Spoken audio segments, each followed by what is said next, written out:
आप सभी को बहुत-बहुत नमस्कार। आपके साथ मैं ऋतिका पांडे। हम आज छत्तीसगढ़ स्पेशल बुलेटिन देख रहे हैं और रायपुर से खबरों की शुरुआत करते हैं सीधा जहां बात करेंगे गणतंत्र दिवस की। जी हाँ, जहां 77वें गणतंत्र दिवस के पावन अवसर पर सांसद और वरिष्ठ भाजपा नेता ब्रजमोहन अग्रवाल ने प्रदेशवासियों समस्त देशवासियों को बधाइयां दी।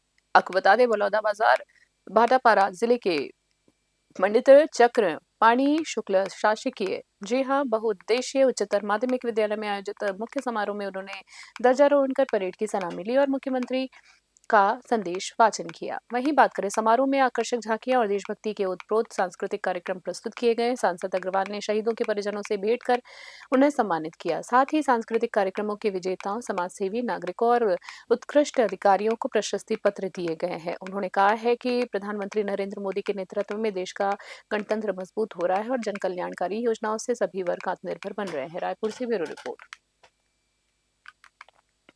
अंतर्राष्ट्रीय कथावाचक और छत्तीसगढ़ माटी पुत्र श्री युवराज पांडे जी के श्रीमुख से आयोजित शिव महापुराण कथा में आज श्रद्धालुओं की तांता लगा रहा। जी आपको भीड़ लगी रही। वहीं बात करें लाखों श्रोतागण भक्ति और आध्यात्मिक ऊर्जा के साथ कथा का श्रवण करते नजर आए। गणतंत्र दिवस पर श्री पांडे ने युवाओं को संबोधित करते हुए कहा है कि देश और समाज के प्रति ईमानदार देशभक्ति ही सच्ची साधना है। उन्होंने युवाओं से आग्रह किया है कि कथा के संदेश को सिर्फ सुनने तक सीमित न रखें बल्कि अपने जीवन में अपनाएं। उन्होंने कहा है कि सकारात्मक विचारों को व्यवहार में लाकर ही समाज में वास्तविक परिवर्तन संभव। ये संदेश जागरूकता और सकारात्मकता बदलाव की दिशा में महत्वपूर्ण कदम। रायपुर से ब्यूरो रिपोर्ट।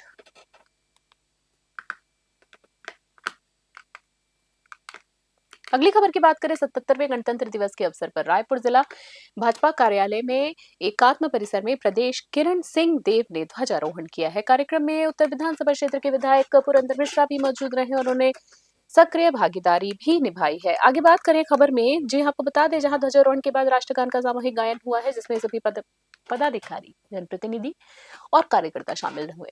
समारोह में संविधान निर्माताओं को याद करते हुए लोकतंत्र की मजबूती और राष्ट्रीय एकता पर जोर दिया गया। विधायक पुरंदर मिश्रा ने कहा है कि गणतंत्र दिवस संविधान के मूल्यों स्वतंत्रता समानता और बंधुत्व को आत्मसात कर राष्ट्र निर्माण का संकल्प लेने का दिन है। प्रदेश अध्यक्ष किरण सिंह देव ने संविधान को देश की एकता और सामाजिक समरसता का आधार बताया। रायपुर से ब्यूरो रिपोर्ट।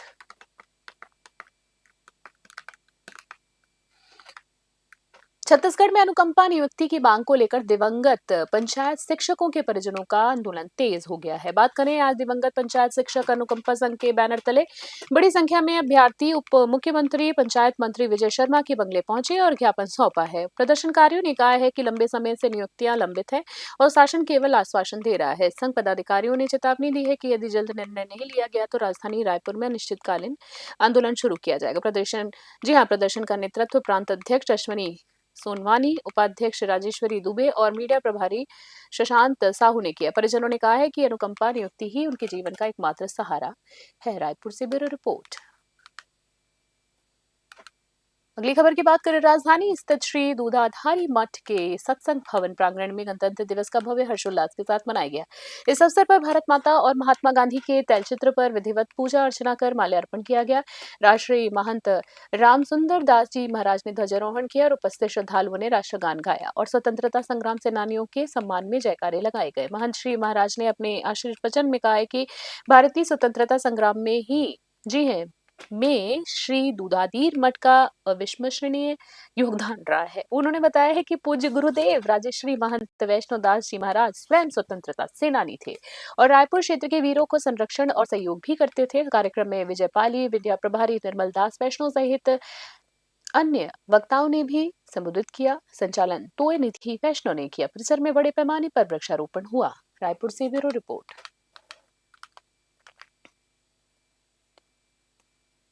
रजत जयंती वर्ष 2025-26 के विशेष सप्ताह अभियान के तहत जिला जल स्वास्थ्य और स्वच्छता समिति द्वारा जल जीवन मिशन योजना की गतिविधियां जारी हैं और इसी क्रम में लाइवलीहुड जी हाँ कॉलेज में आत्म समर्पित नक्सलियों को रोजगार परक प्रशिक्षण के तहत जल जीवन मिशन से और उसकी जानकारियां दी गई। प्रशिक्षकों ने एफटीके से जल गुणवत्ता प्रशिक्षण शपथ कार्यक्रम और संचालन प्रक्रिया समझाई। आत्मसमर्पितों ने स्वयं जल जांच कर इसे लेकर कई सवाल भी किए और वापस गांव जाकर सहयोग का भरोसा दिया। साथ ही सामुदायिक स्वास्थ्य केंद्रों में कर्मचारियों को जल नमूना संग्रहण और जांच प्रक्रिया सिखाई गई। स्कूल में छात्र छात्राओं को जल स्वच्छता और गुणवत्ता जांच का भ्रमण कराया गया है। ग्रामों में जागरूकता रथ, एफटी के प्रशिक्षण और जल स्रोतों की सफाई की मरम्मत पे विशेष अभियान चलाया जा रहा है। दंतेवाड़ा से ब्यूरो रिपोर्ट।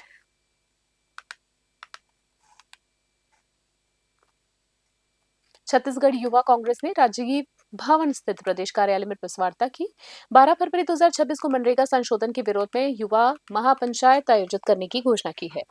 इस महापंचायत में भारतीय युवा कांग्रेस के राष्ट्रीय प्रभारी मनीष शर्मा और राष्ट्रीय अध्यक्ष उदय भानु चिप की उपस्थिति रहेगी। 40 वर्ष से कम आयु के पंचायत से लोकसभा तक चुनाव लड़ चुके युवाओं और कांग्रेस विचारधारा से जुड़े कार्यकर्ताओं को विशेष आमंत्रण दिया जाएगा। आपको बता दें, एसटी, एससी, ओबीसी और अल्पसंख्यक वर्ग के युवाओं को प्राथमिकता दी जाएगी। कार्यक्रम मेडिकल कॉलेज ऑडिटोरियम रायपुर में आयोजित होगा। प्रेस वार्ता में एनओबी फॉर्म का डिजिटल लॉन्च भी किया गया, जिसमें युवा सीधे राष्ट्रीय स्तर पर भागीदारी कर सकेंगे। रायपुर से ब्यूरो रिपोर्ट। खास बुलेटिन में इतना ही। बने रहे न्यूज़ 21 फिलहाल के लिए नमस्कार, जय हिंद, जय भारत।